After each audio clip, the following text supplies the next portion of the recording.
చూడండి మాగాయ అన్నమాట. ఇది మాగాయ ముక్కలు ఇట్లా స్లైసలుగా కోసుకొని చెక్కు తీసి ఒక రోజంతా ఊరిన తర్వాత ఒక రోజు మొత్తం ఊరాలండి. ఈ రోజు కోసామంటే రేపంతా ఊరాలి. ఎల్లుండి ముక్కలు పిండేసేసి ఇట్లా ఎండబెట్టుకోవాలి. మరీ బాగా ఎండినవి అంటే మాత్రం బాగోదు మాగాయ పచ్చడి.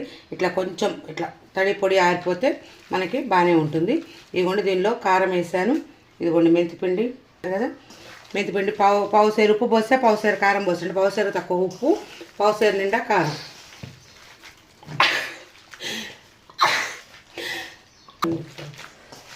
చూసారు కదండి, ఇట్లా గుజ్జులాగా ఉంటుందన్నమాట. ఇగో ఇట్లుంటేనే మనకి కలుపుకోవడానికి కూడా మంచిగా ఉంటుందన్నమాట, లేకపోతే బాగోదు. ఇప్పుడు ఇది కొత్తల్లో వేసుకొని తినేయచ్చు. ఉట్టిపప్పు వండుకొని మాగాయ ముక్క వేసుకొని తింటే సామిరంగా ఎట్లా ఉంటుంది అట్లా ఉంటుంది. చూడండి ఇట్లా. ఇప్పుడు మనం నూనె పోపు చేసేసి పెట్టుకున్నాను. ఈ పోపులో కేవలం ఎండుమిరపకాయలు, ఆవాలు, జీలకర్ర వేసి పెట్టాను. చూసారు కదా, ఇది పోపు వేయకూడదండి. దీనిలో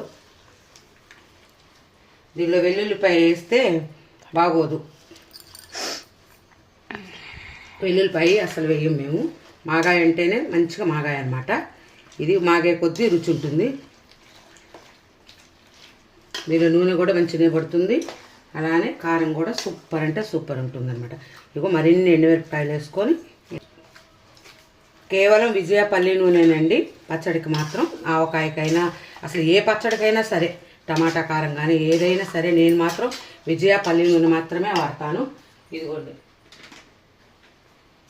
విజయ పల్లి నూనె మాత్రమే వాడతాను. ఇంకా వేరే నూనె అనేది పెట్టుకోను నేను. ఎందుకంటే మనం కూడా ఆరోగ్యం చూసుకోవాలి కదా. నూనె కోసం చూసుకుంటా 10 రూపాయలు అట్లా.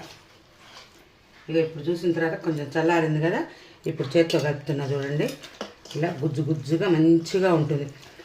అసలు మనకి ఈ సమ్మర్లో కనుక పెళ్ళిళ్ళు, ఆంధ్రా సైడు పెళ్ళిళ్ళు, లేకపోతే మన ఫంక్షన్లు, హోటల్స్లో వేయరు కానీ పెళ్ళిళ్ళు వాటిల్లో మాత్రం ఇంకోటి